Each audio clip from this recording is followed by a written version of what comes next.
The critical patriot देखने वाले सब दोस्तों को खुशामदीद, स्वागत। आज जमान खान साहब हमारे मेहमान हैं। जमान साहब जर्नलिस्ट हैं और ह्यूमन राइट्स एक्टिविस्ट हैं। ह्यूमन राइट्स एक्टिविस्ट की हैसियत से इन्होंने किसानों के लिए बहुत काम किया है, मजदूरों के लिए बहुत काम किया है, उससे पहले स्टूडेंट्स के लिए बहुत काम किया। और जमान साहब जो है पाकिस्तान इंडिया पीपल्स फोरम में भी काफ़ी एक्टिव रहे और कई दफ़ा इंडिया जा चुके हैं। तो आए इनसे गुफ्तगू का आगाज करते हैं। जमान साहब, एक तो शुक्रिया आपका कि आपने शॉर्ट नोटिस पे इंटरव्यू के लिए एग्री किया। मैं जानना ये चाहता हूँ कि इंडिया आप इतनी दफ़ा गए हैं, तो आपको कैसा लगा इंडिया और कैसे आप देखते हैं दोनों मुआशरों को, क्या डिफरेंस है दोनों मुआशरों में? मैं आपको एक मिसाल से समझाने की कोशिश करता हूँ। आतिश तासीर का आपने नाम सुना होगा। जी, सलमान तासीर के बेटे थे। That's right. उन्होंने एक किताब लिखी है। तो मैं पढ़ रहा था तो उसको यहाँ आए वहाँ गए, अपने बाप के पास भी आते थे, तो उन्होंने कहा भाई कैसा आपको लगा उसमें। उन्होंने कहा बिल्कुल एक जैसा मुआशरा है, यहाँ भी वहाँ भी, लेकिन एक बुनियादी फर्क है। मैं पाकिस्तान में मिनॉरिटीज को, अकलियत को नहीं देख रहा। दैट्स द मेजर डिफरेंस, उन्होंने कहा। हाँ जी। तो मैं उनसे इत्तेफाक करता हूँ। पाकिस्तान की बदकिस्मती से हम यहाँ जो पसमानदा तबकात, मैं उन्हें भी मिनॉरिटीज में लाता हूँ, और पिसे हुए तबकात और खासकर मजहबी अकलीतें, उनके साथ हमारा बर्ताव अच्छा नहीं को, अब इंडिया में भी अच्छा नहीं है नी। लेकिन यहाँ कुछ ज्यादा ही, वहाँ कम से कम लोग लड़ रहे हैं शाही बाग में, कई दिनों तक, महीनों तक लोगों ने एहतजाज किया। अब भी जहाँ मौका मिलता है असर्ट करते हैं आप अपने आप को। यहाँ अकलीतें उस तरीके से असर्ट नहीं कर सकती, और काश ऐसा होता है नी। एक जमाना जी था। जमान साहब, हाँ जमान साहब, सॉरी फॉर इंटरप्शन। तो उसमें शाहीन बाग की बात आपने की, वहां जी पे प्रोटेस्ट हुआ और वो जी काफी महीनों तक चलता रहा। जी तो उसमें ये भी एक एतराज आया था कि जी उन्होंने रोड एक ब्लॉक की हुई है, वो भी काफी देर तक बर्दाश्त किया गया कि रोड ब्लॉक की हुई है। और दूसरा सर, मेरा ख्याल है जो आम पाकिस्तानी हैं वो उनमें एक मॉरल सुपीरियोरिटी या सेल्फ राइचियसनेस बहुत ज्यादा है। वो ये समझते हैं कि ह्यूमन राइट्स के जो इश्यूज है ना, वो सिर्फ इंडिया में है, पाकिस्तान में नहीं है। तो वो जिसको हम कहते हैं ना स्टेट ऑफ डिनायल, यानी वो हालत इनकार में रहते हैं कि पाकिस्तान की ह्यूमन राइट्स वायलेशंस उनको नजर नहीं आती, और वो हमेशा बाहर के मुल्कों में, खासतौर पे इंडिया में देखते हैं कि ह्यूमन राइट्स वायलेशन बहुत ज्यादा हो रही है। लेकिन हमारे यहाँ देखिए कि आज तक जो है 73 का जो आइन है, एक तरफ वो कहता है कि सारे लोग बराबर हैं, सारे सिटीजन बराबर हैं, लेकिन साथ ही ये भी कह देता है कि वजीर आजम और सदर के लिए मुसलमान होना जरूरी है। जी, जबकि इट इज द इंडिया में बीजेपी इतनी ताकत में होने के बावजूद, इतनी अक्सरियत में होने के बावजूद, वो आज तक इंडिया को हिंदू रिपब्लिक डिक्लेयर नहीं करवा सके। हमने तो 56 में ही इस्लामिक रिपब्लिक डिक्लेयर कर दिया था। इन चीजों को कैसे देखते हैं आप? देखिए जी, पहली बात तो अर्ज करूँ, 56 से बात शुरू करूंगा। उस साइन में आपके इल्म में होगा, मुझसे ज्यादा आलम है, जानते हैं कि 56 में भी दरार पड़ गई थी मशरकी पाकिस्तान में। जॉइंट इलेक्टोरेट, मतलब मिनॉरिटीज भी वोट देंगी और मुसलमान भी, सब इकट्ठे वोट दें। और मगरबी पाकिस्तान में सेपरेट इलेक्टोरेट, आपके शायद ये इल्म हो कि वहां बुनियाद रख दी थी हमने कि भाई ये अलग अलग कौमें हैं, मिनॉरिटीज अलग हैं, फिर अपना मेजोरिटी अलग है। तो 56 से कॉन्स्टिट्यूशन में ये था। फिर 62 में खत्म हो गया ये। अच्छी बात जो हुई कि वो प्रेसिडेंशियल था और एक डिक्टेटर का दिया होता, लेकिन उसमें ये नहीं है। लेकिन फिर हम देखते हैं कि फिर सेपरेट इलेक्टेड हो गया। बहुत लड़ाई की, बहुत जद्दोजहद के बाद फिर ये अब खत्म हुआ। तो एक लंबा एक यहाँ जो मिनोरिटीज है उनको लड़ना पड़ता है, लेकिन वो उस तरीके से खुल के लड़ भी नहीं सकते। कभी कभी लड़ते हैं। मिसाल के तौर पे जब इशू हुआ कि शनाख्ती कार्ड पे आप मजहब का खाना रखें, तो मुझे याद है कि हमारे जो क्रिश्चियन भाई हैं उन्होंने बहुत इसके खिलाफ डट कर मुकाबला किया, है नी। लेकिन बदकिस्मती से होता ये है कि यहाँ के जो अशराफिया है, खा वो मुसलमान है, खा वो गैर मुस्लिम है, वो भी साथ मिल जाती हैं। ये बदकिस्मती है हमारी। आपने आपने बहुत अच्छा पॉइंट उठाया सेपरेट इलेक्टोरेट वाला।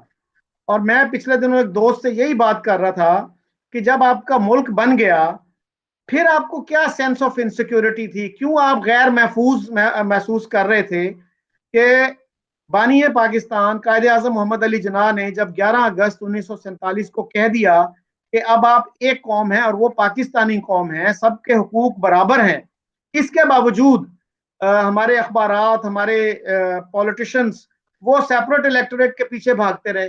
सेपरेट इलेक्टोरेट का क्या मतलब था? एक मुत्तहिदा मुल्क में एक पाकिस्तान जब बन गया, मुसलमानों की बड़ी वाज़ेह अक्सरियत थी, इसके बावजूद हमें इतनी इनसिक्योरिटी थी। उस किससे खतरा था? हमें नॉन मुस्लिम से खतरा था। क्या कर लेते वो ज्यादा से ज्यादा? और फिर आपने 62 के आइन की बात की, ये बड़ा अच्छा उसमें हुआ कि उन्होंने सेपरेट इलेक्टोरेट को खत्म कर दिया, जॉइंट इलेक्टोरेट को कर दिया। और दूसरी उसमें अहम बात यह थी कि उन्होंने इस्लामिक रिपब्लिक ऑफ पाकिस्तान में से लफ्ज इस्लामिक निकाल दिया था।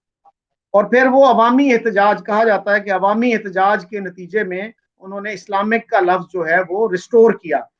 ये भी एक बड़ी दिलचस्प बात है कि अगर मुल्क, अब आप कई उलमा से पूछिए, बहुत से उलमा से पूछें कि क्या पाकिस्तान वाकई इस्लामिक स्टेट है, वो कहेंगे ऐसे ही है, नाम का है। फिर भी उन्होंने ये इसरार किया कि 62 के आइन में ये लिखा जाए कि ये इस्लामिक रिपब्लिक है। गोया वो मानते नहीं है कि असल में इस्लामिक रिपब्लिक है, लेकिन लिखवाना चाहते हैं कि जी ये इस्लामिक रिपब्लिक है। ये तो एक मिसलीडिंग बात नहीं है कि एक बोतल में शराब है लेकिन उसके ऊपर टाइटल आप लगाना चाहते हैं कि जी इसमें शहद है? इसको कैसे देखते हैं? देखिए, दो तीन बातें हैं। जी एक बात तो ये जो जिन्ना की करते हैं, मैंने बहुत गौर किया है जिन्ना साहब की तकरीर पे, बहुत गौर किया। आप एक ट्रेन जो है ना, या हवाई जहाज 800 मील की रफ्तार से जा रहा है और एकदम ब्रेक लगा दें तो फिर क्या होगा? है नी, वो गिर जाएगा। जिन्ना की एक तकरीर है। बाकी जो 30-40 साल से वो कर रहे थे, वो तो ये कुछ कर रहे थे मिनट, मतलब दो, मैं तो दो कौमी नजरिए को नहीं मानता। मैं आपसे बड़ी फ्रैंकली बात करता हूँ। मैं समझता हूँ मजहब की बुनियाद पे कोई अलहदा कौम नहीं होती, वरना अफगानिस्तान भी कौम है, सारा अरब कौम है, कितने मुसलमान मुल्क हैं, हमने उनको अपने दाखिल नहीं। हाँ, इसराइल है, वो कहता है जो दुनिया में यहूदी आ जाए। हमने कभी कहा है कि जो आ जाए, जो मुसलमान है आ जाए वो पाकिस्तानी शहरी। तो मैं समझता हूँ जिन्ना साहब ने जानते थे जिन्ना साहब के क्या हो गया मेरे साथ और कैसा मुल्क चल सकता है। लेकिन आपने देखा कि वो, मैंने जैसे पहले मिसाल दी कि आप 1000 मील की रफ्तार पे जहाज चला रहे हैं या ट्रेन चला रहे हैं, एकदम ब्रेल लगाएं तो क्या होगा? लोग मान लेंगे आपकी बात। लोगों ने नहीं मानी, उनकी तकरीर उस वक्त भी सेंसर करने की कोशिश की गई। और फिर आपने एक माहौल बनाया हुआ था, जज्बात उभारे हुए थे।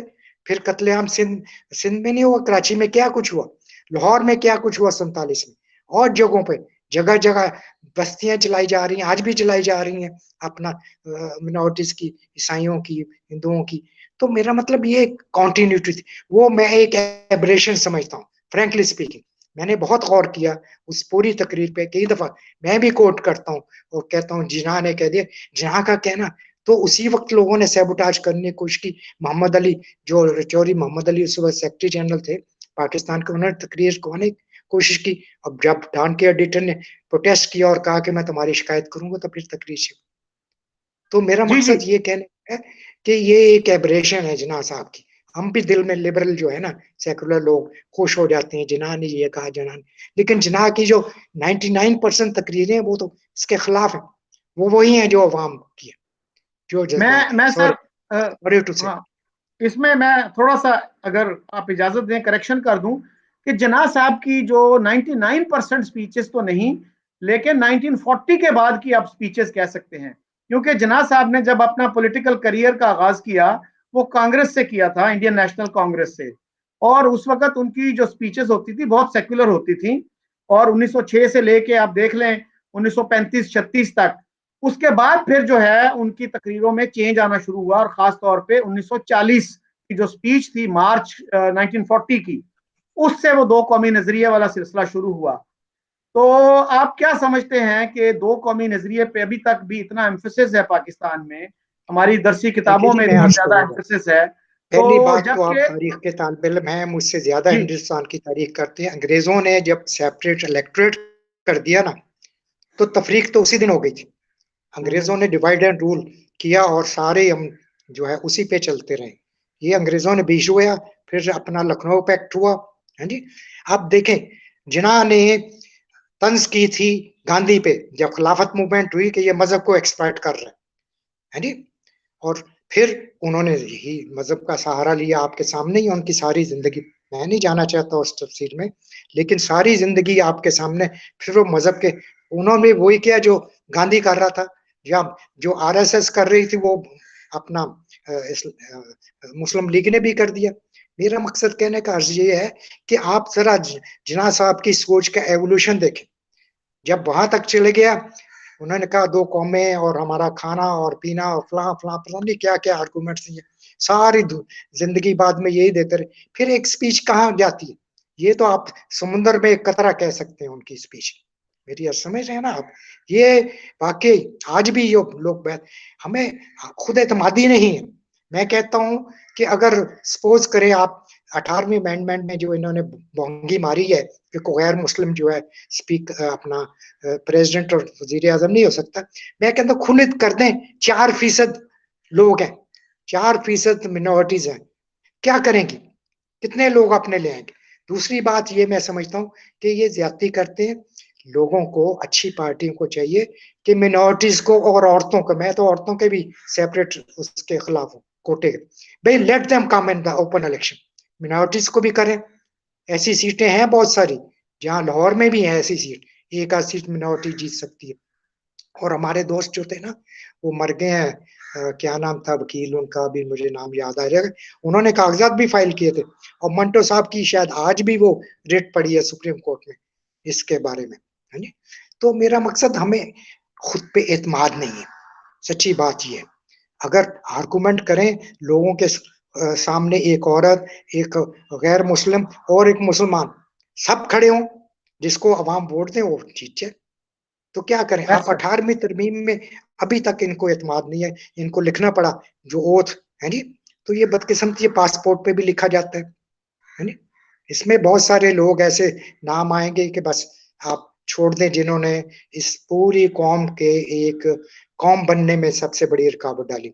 ऐसी अब अयूब की बात करूं, उसने, आप कहते हैं कि इस्लाम नहीं, लेकिन भाई उसने कैपिटल का नाम तो इस्लामाबाद ही रखा ना, है जी। ये भी पहलू है, आप जरा गौर करें कि वो अयूब खान जो कहता है कि रिपब्लिक ऑफ पाकिस्तान, उसने कैपिटल का नाम, उसे और कोई नाम नहीं, और वो इस्लामाबाद पहले भी कश्मीर में एक शहर था और है आज भी।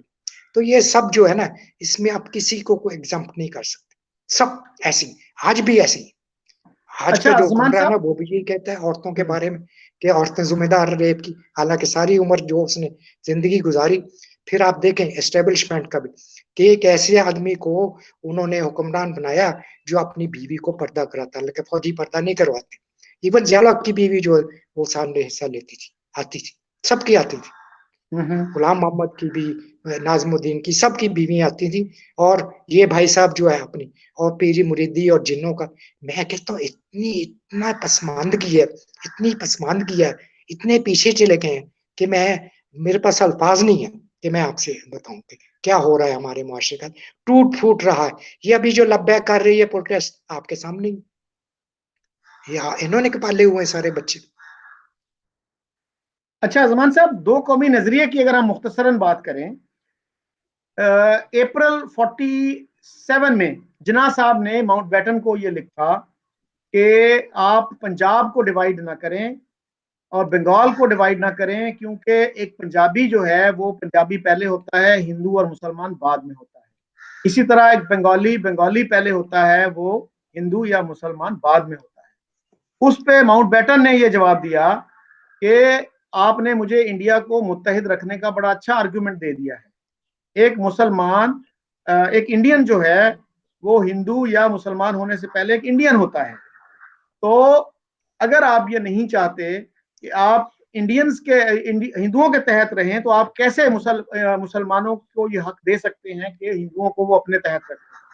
तो ये भी एक एक इशू है, इसमें कॉन्ट्रडिक्शन नजर आती है मुझे तो, कि भाई आप पंजाब में हिंदुओं के साथ, सिखों के साथ रहने के लिए तैयार हैं, और बंगाल में भी आप हिंदुओं और सिखों के साथ रहने के लिए तैयार। वहां तो सिख ज्यादा नहीं थे बहरहाल, तो ये भी एक बात है कि दो कौमी नजरिए की, क्या आप नहीं समझते कि ये भी एक कंट्रडिक्शन थी?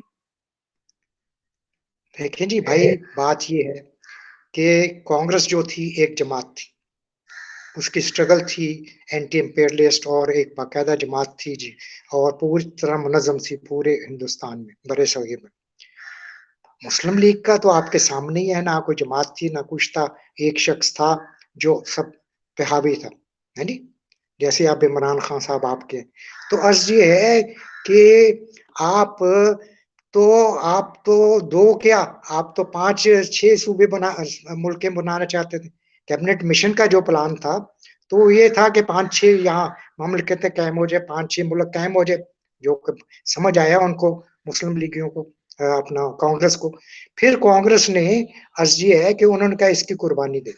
अब क्या हुआ, पंजाब और बंगाल तकसीम हो गए, बाकी तो सूबे वहीं रहे। और इन सब में देखें, जिन सूबों पे पाकिस्तान बना, एक दिलचस्प बात यह है कि वहां सारी मुसलमानों की हुकूमत। बंगाल का प्राइम मिनिस्टर मुसलमान था, सिंध का प्राइम मिनिस्टर मुसलमान था, पंजाब का प्राइम मिनिस्टर मुसलमान था, और खैबर पख्तूनख्वा जो NWFP था, उसका प्राइम मिनिस्टर मुसलमान था। अब यहाँ क्या कमी थी, किस शय की कमी थी, क्या डिस्क्रिमिनेशन होती थी लाहौर में? क्या हिंदुओं, सिखों या मुसलमानों के खिलाफ डिस्क्रिमिनेशन होती? रह रहे थे सदियों में। जिन्ना ने तो वो काम कर दिया है, मैं अपने दोस्तों को कहता हूँ, प्राइवेटली आज आपसे भी शेयर करता हूँ, कि जो मोहम्मद बिन कासिम से लेके किसी और मुसलमान ने नहीं किया, यानी मिनोरिटीज का बीज मार दिया। आप पढ़े ना उस वाक़या, यहाँ रहते थे सदियों थे, कितने कितने हमलावर बुद्ध थे, हिंदू थे, है नी? सारे अपना वस्ती एशिया से लोग आए, हुक्मरान आए, लेकिन मिनोरिटी हिंदू, मुसलमान, अपना बुद्ध, सारे इकट्ठे रहते रहे। ये अफगानिस्तान काल था, वहां मैं सिखों से भी मिला हूँ, है नी? तो ये सारे खत्ते में ऐसी तोड़ फोड़ की कि इनके मिनोरिटीज का बीज मार दिया। पंजाबी कहते लेकिन हैं बी सर मार देना। लेकिन सर बात ये है ना, जिन्ना साहब ने तो बार बार ये कहा कि हम माइनॉरिटीज के साथ जो है पूरा इंसाफ करेंगे, उनको पूरे राइट्स देंगे। तो ये तो बाद के लोगों का काम है ना कि उन्होंने उनको पूरे राइट्स नहीं दिए। उनकी तो आप 11 अगस्त वाली तकरीर, जिसका हम पहले भी जिक्र कर चुके हैं, उसमें यही कहा था बार बार कि पूरे राइट्स देंगे। उससे पहले की स्टेटमेंट्स भी हैं उनकी कि non Muslims will have equal rights. अच्छा, अब मैं आपसे अर्ज करूंगा, एक तलख बात करूंगा। कराची में जो हाशिम साहब ने रॉयट्स करवाए थे और हिंदुओं को मजबूर किया था जाने के लिए, वो जिना रोक सका उसको?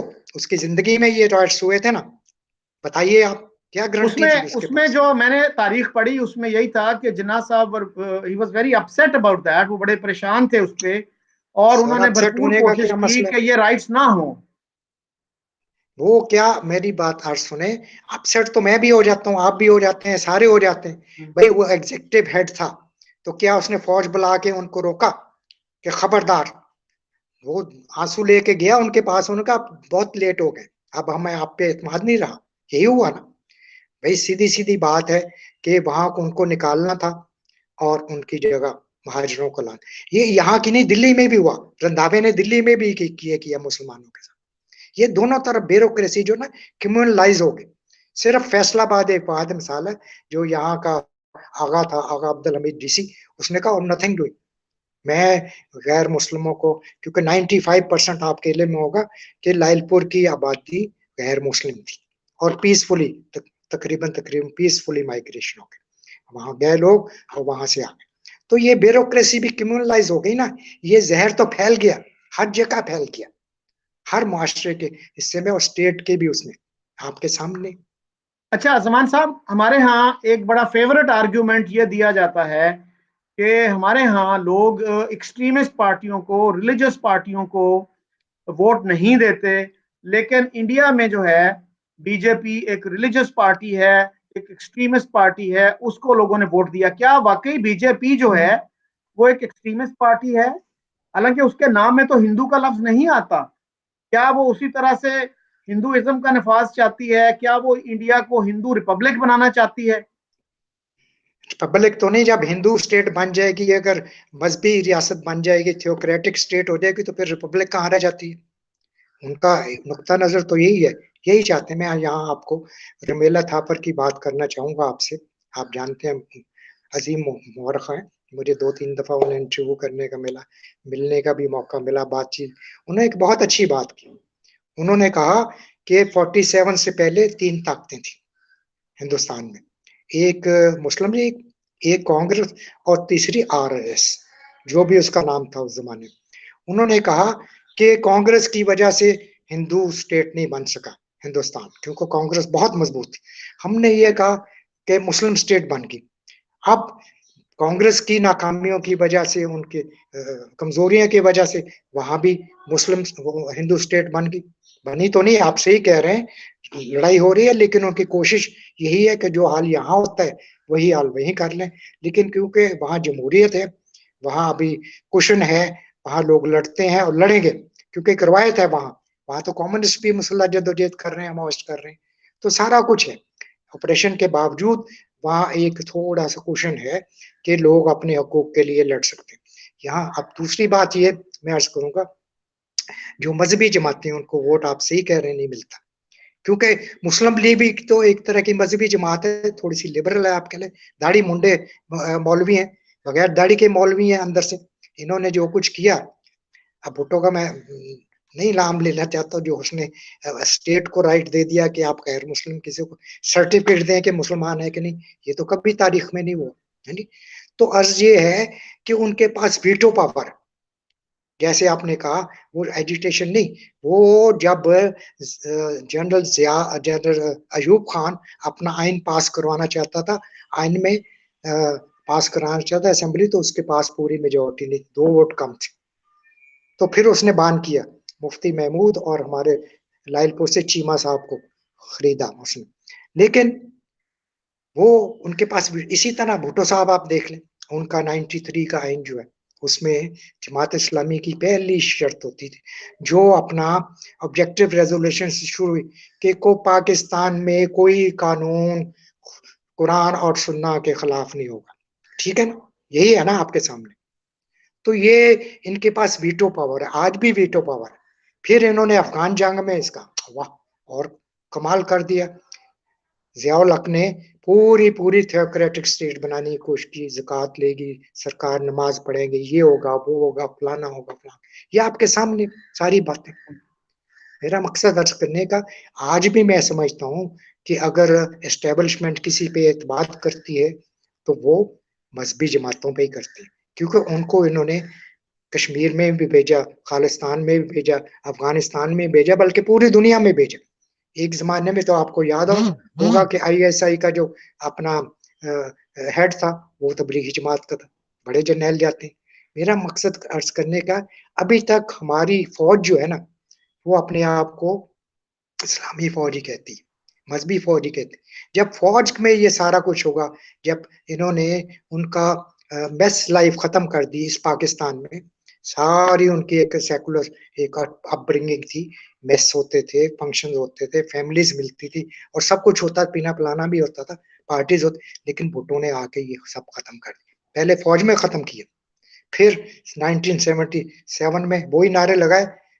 देखे, मैं एक और बात क्लियर करूं, ये निज़ाम मुस्तफ़ा का नारा बाद में लगा, पीएनए में इब्तदाई तौर पे नहीं थी। अब रियासत मदीना का आपका हुक्मरान नारा लगा रहा है, तो कहाँ आप समझते हैं कि ये सब लोग होस्टेज हैं और इन्हीं के पाले हुए बच्चे हैं, हैंड्स इन ग्लव हैं।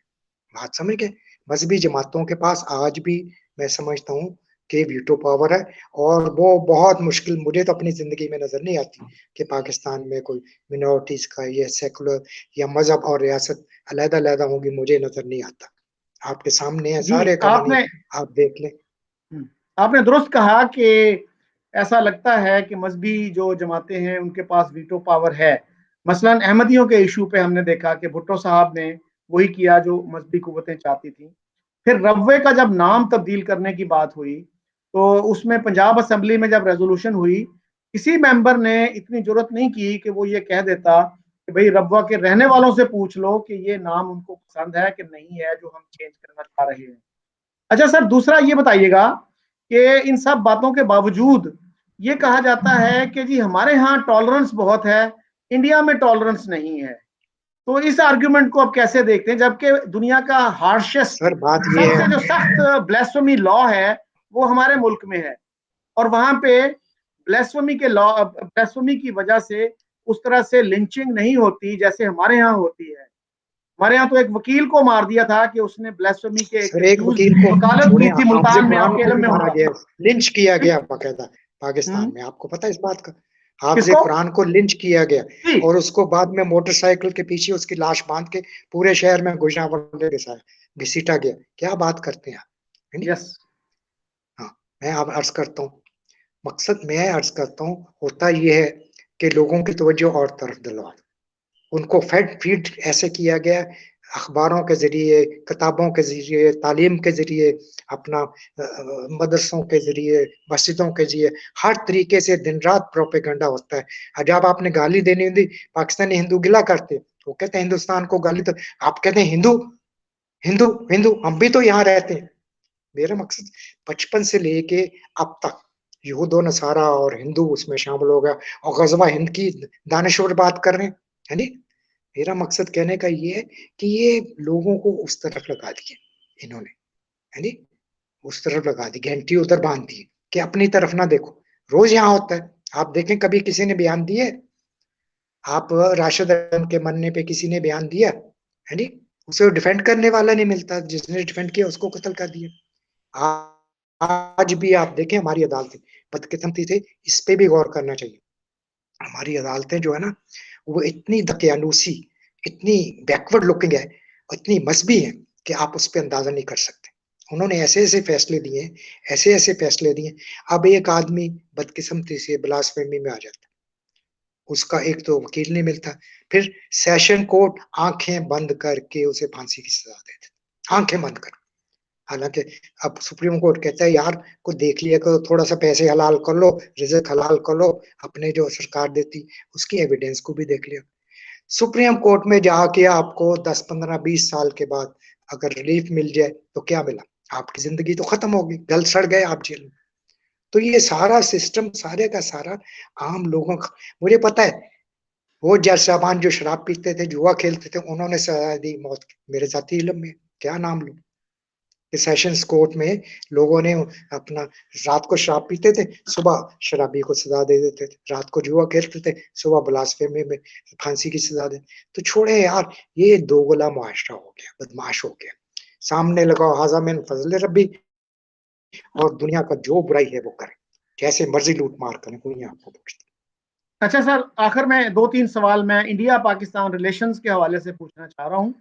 तो एक तो ये बताइए कि क्या कुछ उम्मीद है आपको कि इंडिया पाकिस्तान के रिलेशंस कुछ बेहतर हो सकते हैं? क्या हमारी हुकूमत को और इस्टेब्लिशमेंट को ये एहसास है कि हमारी इकोनॉमी बेहतर नहीं हो सकती जब तक हम अपने हमसायों से ताल्लुकात बेहतर ना करें, और ख़ास तौर पर इंडिया से?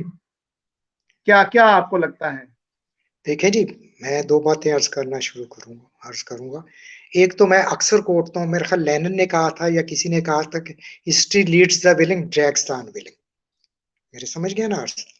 ये इस सतह पे बातें चल गई हैं कि मुझे लगता है कि पाकिस्तान इस तरह की जिंग्विस्ट और मिलिटराइजेशन और हथियार बताने की दौड़ में इसके साथ रूस से भी बुरा होगा अगर हम नहीं समझते।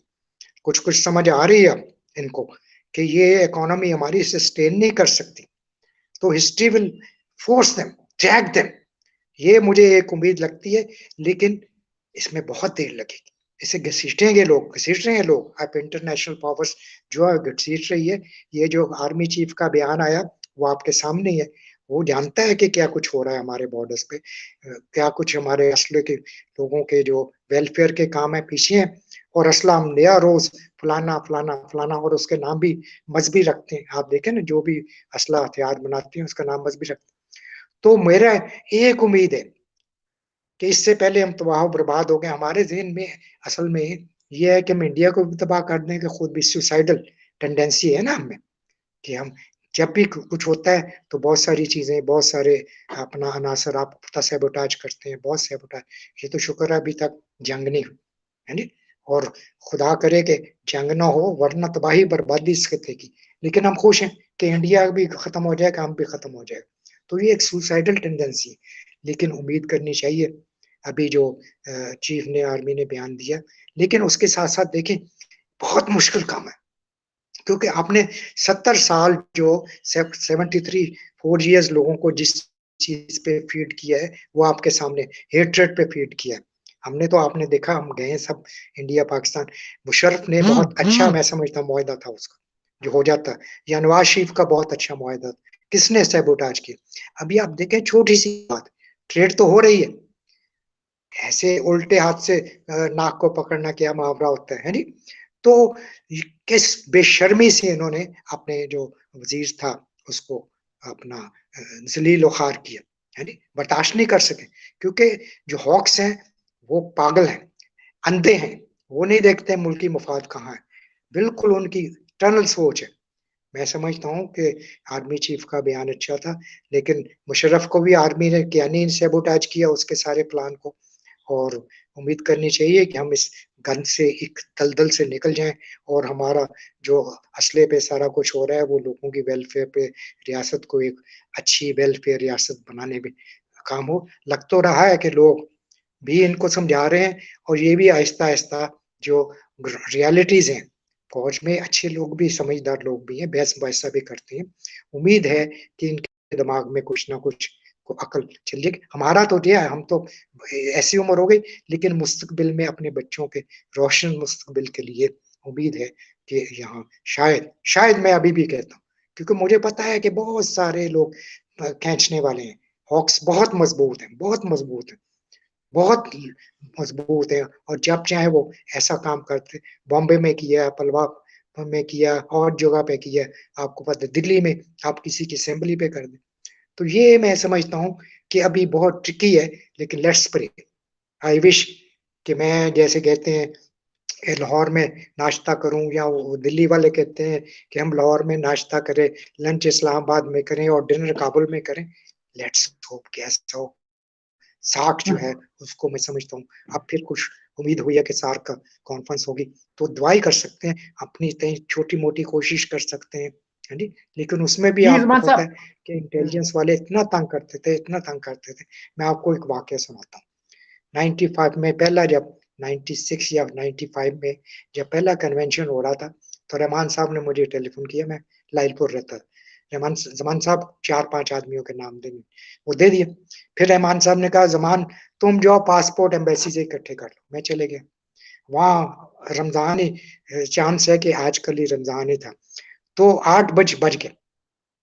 बाहर निकले कि मैं थैला लेके आया, को कितने 100 थे पासपोर्ट मुझे याद नहीं है। तो बाहर इंटेलिजेंस वाले आके मैंने अपना तारुफ कराया, मैं जेल में करता, अपना कार्ड दिया। उन्होंने बदतमीजी मेरे साथ की, मैंने उठा के वो जो थैला था ना पास, उनके मुंह पे मारा, और उन्हें थ्रेट किया कि आपको याद होना चाहिए, आपको जानना चाहिए कि ये किस लेवल पे हो रही है, इसकी इजाजत आपने रख लें, जिन्होंने मुझे भेजा है वो ले लेंगे। उनको समझ आ गई, क्योंकि छोटे लेवल के लोग थे, फिर उन्होंने मुझे दे दिया। तो ऐसी बात है। ऐसे ही जब इंडिया जाने लगे, तो ट्रेन में हमें रोक लिया कि भाई आपके पास डॉन अखबार है नी, ये तो नहीं ले जा सकते, आपके पास कार्ड्स हैं, ये नहीं ले जा सकते, आप कार्ड नहीं खेल सकते। उधर से भी ये होता है। मेरा मतलब बदकिस्मती से सारी कम्युनिकेशन, ये तो शुक्र है इंटरनेट से कुछ देख लेते हैं, कुछ नहीं देख लेते। तो ये बस दुआ ही की जा सकती है, और उम्मीद करनी चाहिए कि good sense prevails for the future of our next generation, coming generation.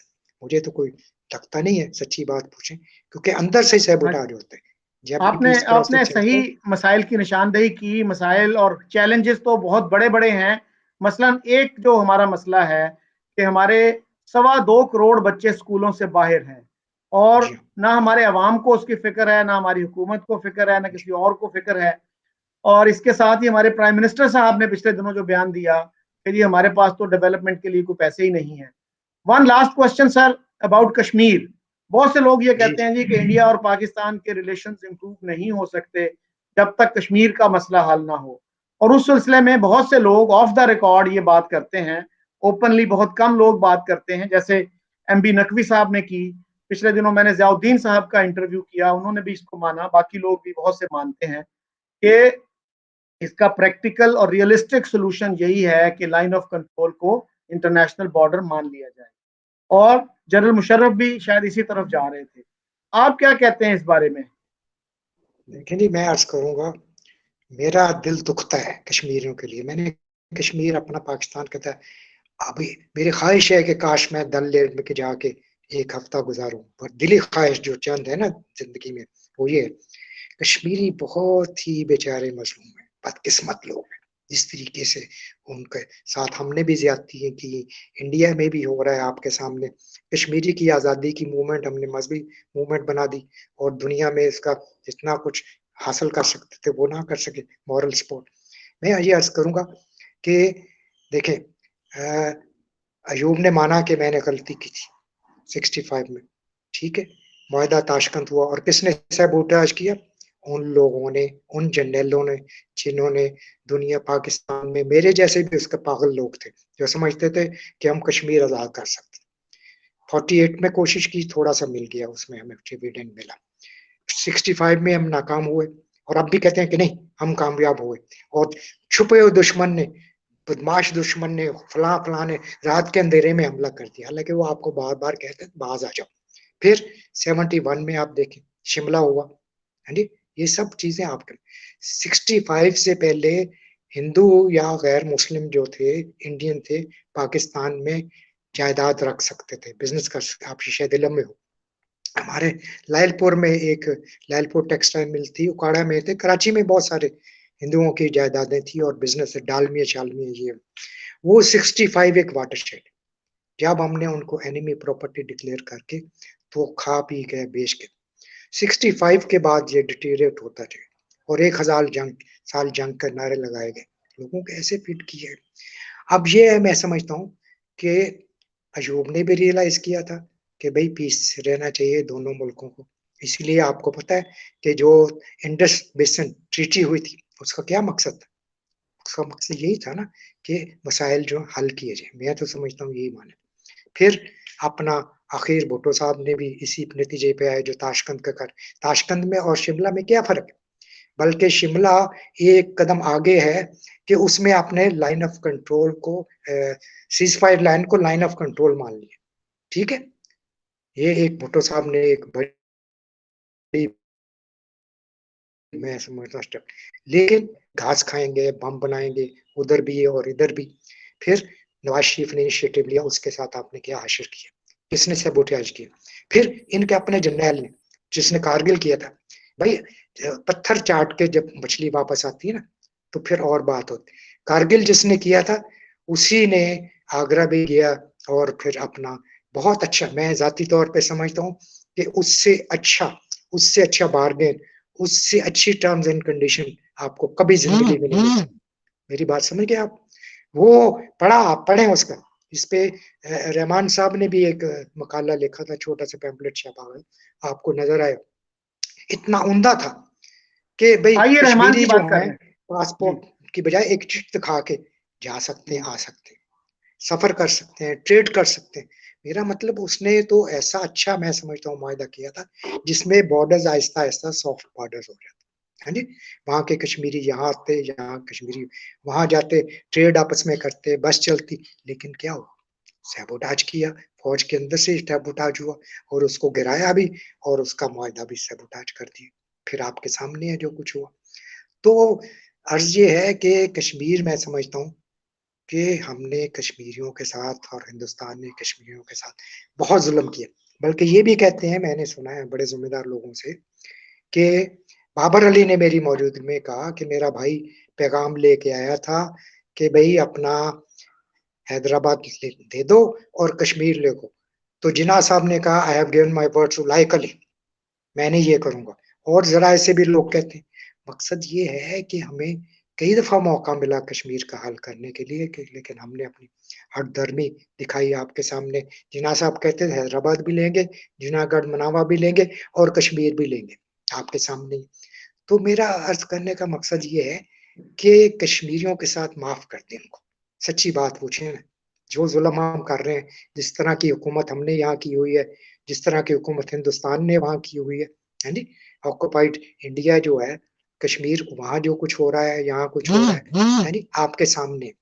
तो मैं समझता हूँ कि खुदा का वास्ता है, कश्मीरियों को माफ कर दें, उन्हें पुरअमन रहने दें, मिलने जुलने दें, मिले जुलेंगे तो वो खुद ही कोई ना कोई रास्ता ढूंढ लेंगे जो दोनों मुल्कों के लिए अच्छा होगा। तो मैं तो समझता हूँ कि ये अच्छा हुआ, ये सीज फायर लाइन पे अभी जो मुआहदा हुआ, ये बहुत अच्छी बात है। वरना आम शहरी जो मारे जा रहे थे, आम लोग मारे जा रहे थे, और प्राइस तो वो आम लोग देते, कश्मीर वहां भी और यहाँ भी आपके सामने है। तो खुदा करे ये कश्मीरियों को माफ कर दें और उन्हें रहने दें जी और जमान उन्हें साहब। अपनी खुद मुख्तारी दें जैसे जैसे हो सकता है। तो अब लेकिन हालात हम ऐसे ले गए हुए हैं कि मुझे नहीं अब नजर आता कि ये बड़े आसानी से होगा। कोई नहीं छोड़ेगा, ना वो छोड़ेंगे ना ये छोड़ेंगे। आप अपने इलाकों में देखते हैं, गिलगित बल्तिस्तान में दूसरे दर्जे के शहरी, कश्मीरी दूसरे दर्जे के शहरी। तो मेरी दुआ ही है, क्या कर सकता हूँ, मैं मिला हूँ कश्मीरियों से भी। जब Pakistan India forum for piece and democracy में कश्मीरियों की मुलाकात कराई, आपके शायद इलम में हो, तो डॉक्टर बशीर हसन ने कश्मीरियों को लाया, बल्कि इंडिया से आए कश्मीरी तो human rights commission of Pakistan में पाकिस्तान के जो अपना मुजाहिदीन के बेटे वहां शहीद हुए थे, उनके खानदान को भी मुलाकात कराई कश्मीरियों के साथ, कश्मीरी डेलीगेशन।